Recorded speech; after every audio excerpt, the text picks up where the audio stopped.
Halo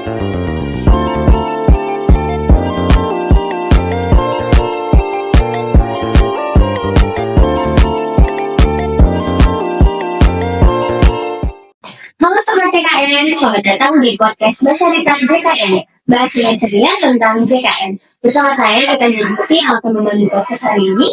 Dan kami akan membahas mengenai kanal-kanal layanan pembayaran BPJS Kesehatan. Bersama dengan narasumber kita.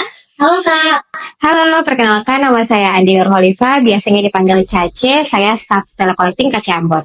Ya baik Kak Caci. Pasti peran staf collecting di BPJS Kesehatan Kak. Kalau menurut saya sih tentunya pasti punya peran penting ya.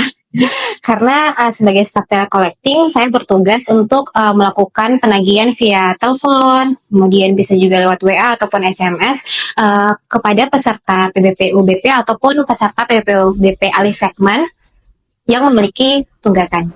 Jadi soal pertanyaan pertama, kira-kira bagaimana sistem pembayaran di BPJS Kesehatan? Ya baik, kalau untuk sistem pembayaran itu terbagi atas dua, auto debit dan non auto debit. Nah jadi kalau auto debit itu peserta dia memberikan kuasa kepada pihak bank untuk melakukan pemotongan secara rutin dari rekeningnya untuk nantinya dilakukan pembayaran iurannya setiap bulan. Nah kalau untuk yang non auto debit itu ada terbagi atas dua lagi. Nah, itu ada kanal perbankan dan kanal non perbankan. Nah, kalau kanal perbankan yang seperti kita tahu itu seperti pembayarannya itu bisa langsung ke teller, mesin ATM, kemudian bisa juga melalui mobile banking, SMS banking ataupun internet banking. Kemudian kalau untuk yang kanal non perbankan itu kayak agen PPOB, kemudian e-commerce ataupun bisa juga melalui fintech atau e-wallet. Kalau misalkan e-commerce atau e-wallet itu bisa dibayar lewat apa saja Kak? Kalau e-commerce yang paling sering sih yang kita tahu itu pembayarannya bisa melalui Shopee, Tokopedia, Bukalapak. Nah, kalau untuk e-wallet itu bisa melalui OVO, Dana, kemudian Link aja, seperti itu. Kalau misalkan orang awam untuk membayar kan biasanya harus ada kode atau angka-angka yang harus kita masukkan, itu kira-kira dapatnya di mana Kak? Oh iya, nah jadi untuk jadi BPJS Kesehatan itu mempermudah bagi peserta PBPU ketika mereka akan melakukan pembayaran itu nanti dikasih namanya nomor virtual account. Nomor virtual account-nya itu jadi dipakai nomor VA keluarga. Nah jadi satu nomor VA itu nanti akan membaca tagihan keseluruhan peserta itu. Nah, jadi misalkan dalam satu keluarga ada terdaftar 4 orang. Nah, cukup menggunakan satu nomor VA itu akan membaca seluruh tagihan keempat peserta tersebut. Hanya menggunakan satu nomor VA sudah mewakili untuk satu keluarga yang ada di satu Entitas. keluarga. Baik, selanjutnya Kak, untuk penggunaan virtual account itu bagaimana cara menggunakannya Kak? Iya, nah sebelumnya itu kalau nomor virtual account, jadi itu terdiri dari kode bank ditambah dengan 11 angka nomor kartu. Nah, jadi sebenarnya pada dasarnya nomor pembayaran itu dari nomor kartu kita. Dan nomor kartu Iya. peserta ya. Nah, jadi misal kalau untuk Bank BNI, Bank BRI, dan Bank BCA, itu biasanya pembayarannya pakai kode bank 85 kali, ditambah dengan 11 angka, 2 angka di depannya itu dihapus, terus dipakai 11 angka dari belakang. Terus kalau mandiri 8983 kali 11 angka nomor kartu dari belakang. Oh, jadi yang membedakan hanya di Bank Mandiri. Kalau misalkan BCA sama BNI itu sama. Iya. Jadi tinggal ditambahkan saja 11 kartu dari 11 nomor kartu dari peserta, itu sudah jadi virtual account-nya. Itu berlaku sampai kapan Kak untuk nomor TA-nya itu? Berlaku seumur hidup sih, selama pakai nomor kartu yang sama ya tetap. Iya. Jadi mungkin biar nggak bingung ya, kan nomor kartu itu kan terdiri dari 13 digit. Nah, 2 angka di depannya itu nanti dihapus, dipakai 11 angka belakangnya. 11 angka tidak maksudnya ya. Ditambah dengan kode bank yang sudah ditentukan. Iya. Oke, baik. Selanjutnya Kak, apakah jika Sobat JKN ingin membayar iuran secara langsung di kantor atau di tempat lain itu bisa Kak? Iya.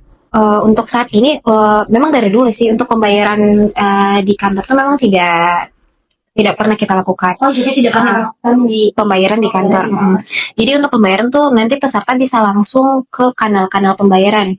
Oh iya, tadi lupa saya sebutkan. Ada juga selain yang non-bank, kan ada tadi tuh e-commerce, PPOB, terus ada e-wallet. Nah, ada juga channel lain. Nah, misalkan Indomaret, Alfamidi, kantor pos, ataupun Pegadaian kan mungkin di tempat misalkan di suatu desa mungkin yang nggak ada Alfamidi, Indomaret, mungkin mereka bisa bayarkan itu di kantor pos.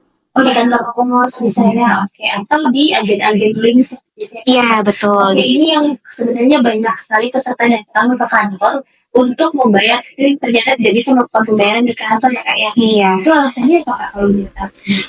Kalau setahu saya sih, karena kan memang kita tidak boleh menerima uang secara tunai dari peserta. Jadi mungkin jangan sampai ada penyalahgunaan atau apa. Jadi tidak menerima sama sekali pembayaran Iya. di kantor ya. Baik kak, selanjutnya apakah ada biaya tambahan untuk pembayaran iuran melalui metode tersebut?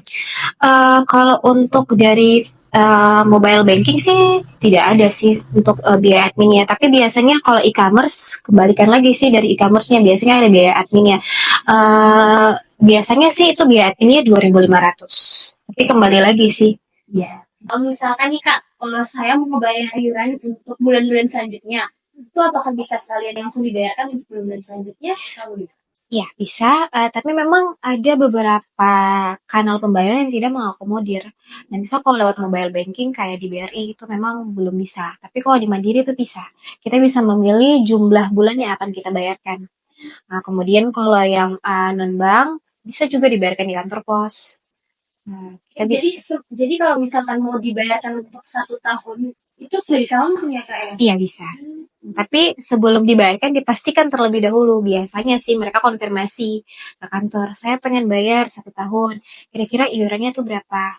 Nanti kita hitungkan. Nah biar nanti pada saat pembayaran memang cocok. Pembayarannya ya berarti sesuai dengan kelas yang dipilih ya kak ya? Ya Mungkin betul. bisa disampaikan dulu kak untuk iurannya per kelas itu berapa ya kak? Oh iya siap. Nah untuk pembayarannya itu bergantung pada hak kelas. Nah kalau kelas 1 itu pembayarannya 150.000 per orang per bulannya. Kemudian kelas 2 100.000 dan kelas 3 35.000. Oke, itu tadi iuran-iuran yang akan dibayarkan per bulannya sesuai dengan hak kelas yang dipilih. Iya Oke, baik. Selanjutnya kak, bagaimana cara membayar iuran BPJS Kesehatan jika sobat JK ingin melakukan melalui transfer bank gitu?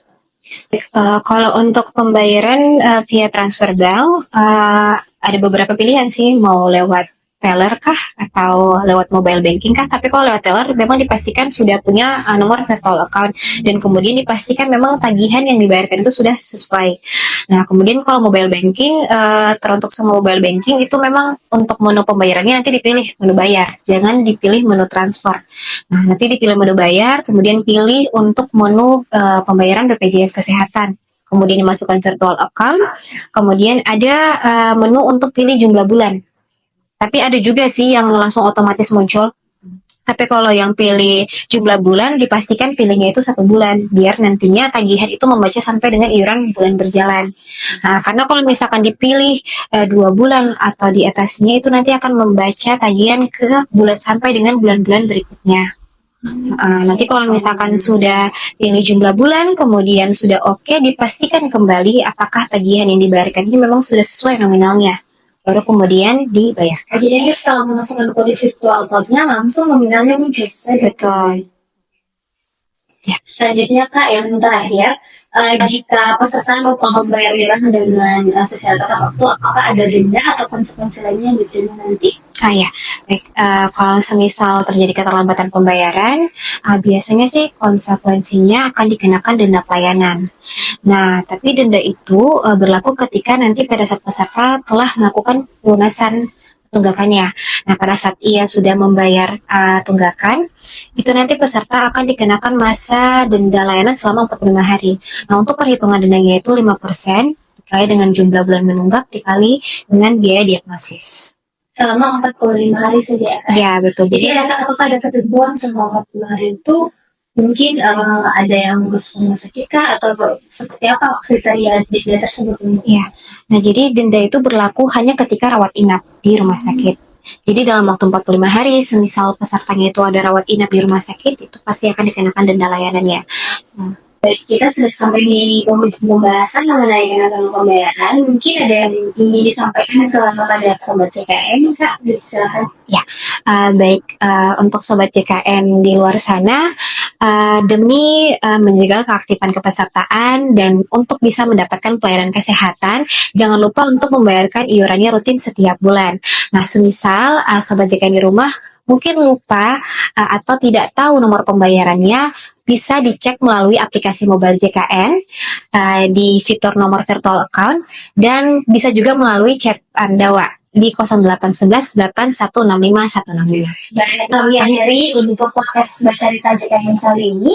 Sampai ketemu lagi di episode-episode berikutnya yang tentunya akan mengulik tentang informasi-informasi menarik seputar dengan JKN.